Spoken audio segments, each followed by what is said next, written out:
자, 군은 물론이고 경찰 수뇌부에 대한 경찰 수사가 출국 금지, 긴급 체포, 구속영장 신청까지 이어지는 정말 초유의 사태가 계속 이어지고 있습니다. 조지호 경찰청장과 김봉식 서울경찰청장에 대한 구속 여부는 이르면 오늘 결정될 예정입니다. 계엄사령관으로부터 어떤 지시를 받았어요? 국회를 통제해달라는 요청이 있었고 계엄사령관으로부터 몇 시에 전화를 받으셨습니까? 제 기억으로는 11시 한 반쯤 좀 전인 것 같은데 그때 전화가 와서 국회를 통제를 해줬으면 좋겠다. 청장으로부터 몇 시 몇 분 정도에 이 지시를 받았습니까? 구체적인 워딩을 기억하십니까?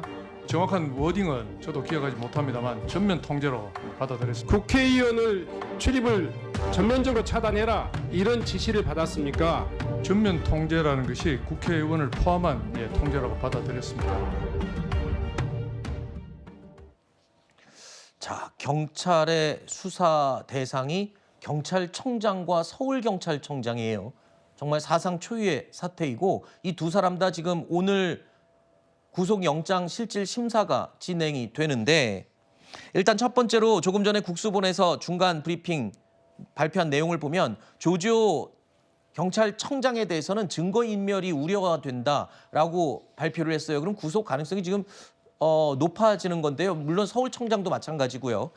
일단은 구속 가능성이 높아 보인다고 봐야 되겠죠. 지금 브리핑 내용을만 들어봐도. 맞습니다. 일단 그리고 조지호 경찰청장 경찰청장 같은 경우에는 일단 거짓말을 한 게 드러났고요. 그리고 김명현 전 국방부 장관과 마찬가지로 개인 핸드폰 역시 교체한 것도 드러났습니다. 그렇기 때문에 증거인멸의 우려가 확실한 거죠. 그러니까 사실 이 경찰 쪽에서도 이 둘에 대한 자신들의 수장을 긴급 체포하지 않았습니까? 네. 긴급 체포한 이후에 이제 구속영장까지 이어진 건데 이런 걸로 봤을 때 경찰들이 자체적으로 판단했을 때도 본인들의 수장을 긴급 체포할 정도로 이거는 뭔가 증거인멸이나 아니면 이런 신뢰도가 이미 많이 하락한 상태다라고 판단을 했기 때문에 이제 검찰로 넘긴 것이기 때문에요. 저는 검찰에서 구속영장 칠 가능성이 매우 높다고 생각합니다. 평론가님, 이 김봉식 서울청장 같은 경우에는 윤석열 대통령과 과거부터 좀 인연이 깊은 걸로 알려지고 있군요. 이번에 새삼 또 그 관계가 주목되고 있더군요. 네, 검사하고 경찰이 좀 근무 패턴이 다른데 네. 검사들은 전국을 돌면서 근무를 많이 하고 윤석열 대통령도 그랬었죠. 네. 경찰 같은 경우는 좀 특정 지역에서 근무를 오래 하는 경향이 있고 윤석열 대통령이 과거에 대구에서 근무를 몇 차례 한 적이 있습니다. 좌천됐을 때도 대구에서 근무를 했었고 근데 또 이 대구 지역에서 김봉식 청장이 또 오랫동안 근무를 했거든요. 네. 그래서 사실 또 그때 대구 지역에서 윤석열 당시 검사가 어떤 행보를 했느냐 좀 뒷말들이 있는데 뭐 이게 꼭 안 좋다고 볼 수는 없겠지만 좀 인맥들을 두루두루 트고 다녔다라는 전언은 지역사회에서 또 있었던 겁니다. 그러다 보면 아마 경찰 쪽이고 하면 약간 유관기관이니까 여러 가지로 좀 안면을 트고 지내지 않았을까 뭐 이런 얘기는 자연스럽게 나오는 것 같습니다. 네. 어쨌든 경찰이 경찰 조직의 수장 2명을 지금 수사하고 있고 오늘 중으로 구속 여부가 결정되는 초유의 사태가 이어지고 있습니다. 오늘 오전 국회 행안위에서는요. 여당이 불참한 가운데 비상계엄 관련 현안 질의가 진행됐습니다. 계엄 선포 당일 경찰의 국회 출입 통제 과정에 대한 질문이 집중됐습니다. 12.3 내란 사태 직전에 저녁 7시부터 9시 사이에 서울청장에게 연락 받으셨죠? 서울청장이 뭐라고 지시했나요? 사용할 수 있는 경력을 물어보셨고 그 야간에 종로에 있는 광화문에 있는 부대 1개 정도를 옮길 수 있다고 말씀드렸고 아니 10시 47분에 국회 봉쇄 출입 금지를 조치를 했죠. 누가 지시를 했나요? 김봉식 서울청장님께서 그게 본인이 지금 다시 생각해도 그게 합법적인 조치라고 생각하나요?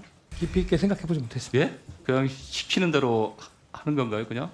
부끄럽지만 그렇습니다. 치는 거야 지금. 지금 같은 사람이 경찰을 다 망치는 거야. 계엄이 발령됐던 당일 경찰은 국회를 전면 봉쇄했습니다. 그리고 국회의원들의 출입을 막아서는 모습 영상으로도 많이들 보셨을 텐데요. 저희 채널A가 보도한 내용에 따르면 김봉식 서울경찰청장은 계엄 선포 2시간 전에 국회에 이미 기동대를 배치하라고 지시한 것으로 지금 확인이 되고 있습니다. 그렇다면 이미 알고 계엄의 적극 지시에 따른 게 아니냐 이런 추정이 가능하고요. 이렇게 될 경우에 김봉식 서울경찰청장 같은 경우에는 내란죄와 관련해서 중요 임무 종사자, 그러니까 김용현 전 국방부 장관과 같은 그런 쪽에 속해야 되는 건지 아니면 그냥 지시에 따른 단순 가담자가 되는 건지 그 부분도 궁금합니다. 저는 중요 임무 종사자가 될 거라고 봅니다. 왜냐하면 저 경찰의 역할이 이 내란죄 중 국헌문란에 아주 결정적 역할을 하는 거거든요. 왜냐하면 국헌문란이 그 여러 매체나 이 방송을 통해서 설명을 해드렸지만 이 헌법기관이 부여한 권능 행사를 불가능하게 하는 것, 국회가 갖고 있는 권한을 행사하지 못하도록 하는 것, 결국 국회의원들이 국회의사당 안으로 본청으로 가서 계엄 해제를 위한 투표를 못하도록 막는 것, 이게 아주 결정적인 증거거든요. 근데 경찰이 그 과정 속에서 진입을 하는 걸 막았다. 국회의원들이 뭐 우리가 그날 밤에 많은 영상 보지 않았습니까? 우원식 국회의장도 담을 넘어서 들어가고 네. 다른 의원들도 담을 넘어서 들어가고 그리고 뭐 이준석 의원 같은 경우는 대치하고 못 들어가고 그런 것들을 봤기 때문에 경찰들이 이 헌법기관인 의회의 권능 행사를 불가능하게 한 것. 이 불가능하게 하는 것이 영구적으로 불가능하게 하는 것이 아니라 아주 일시적으로만 불가능하게 하더라도 네. 국가문란죄에 해당하기 때문에 거기에서 결정적 역할을 한 경찰 역시 그리고 그걸 지시한 경찰청장 역시 중요임무 종사자의 죄에서 자유로울 수 없을 것이다. 그렇게 보는 게 맞는 것 같습니다. 네. 비상계엄 당시에 정치인들의 체포나 구금 시도가 있었다는 사실이 알려지면서 많이 충격을 받으셨죠. 당시 계엄군의 표적이 됐던 인사들 가운데는 현직 판사도 있었던 것으로 알려지고 있습니다. 이재명 대표의 위증교사 혐의에 대해서 무죄를 내린 바로 그 판사입니다.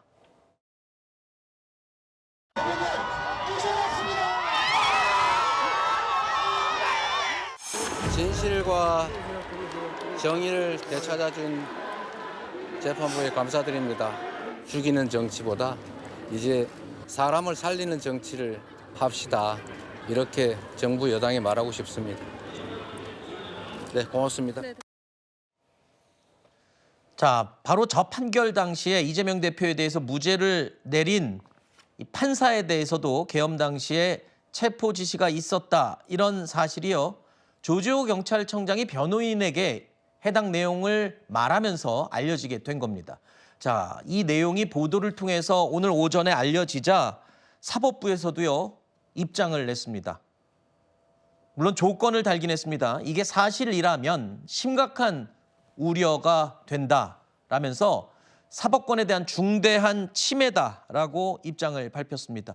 그러면서 서울중앙지법에서도요, 지시만으로 권력분립 원리를 중대하게 훼손한 것이다. 실제로 이루어지지 않았다 하더라도 그 행위가 이루어지지 않았다 하더라도 그 지시를 내린 것만으로도 권력분립의 원리를 중대하게 훼손한 것이다 라면서 법원 행정처장과 서울중앙지법 모두 사법부에서도 강한 유감을 나타냈습니다.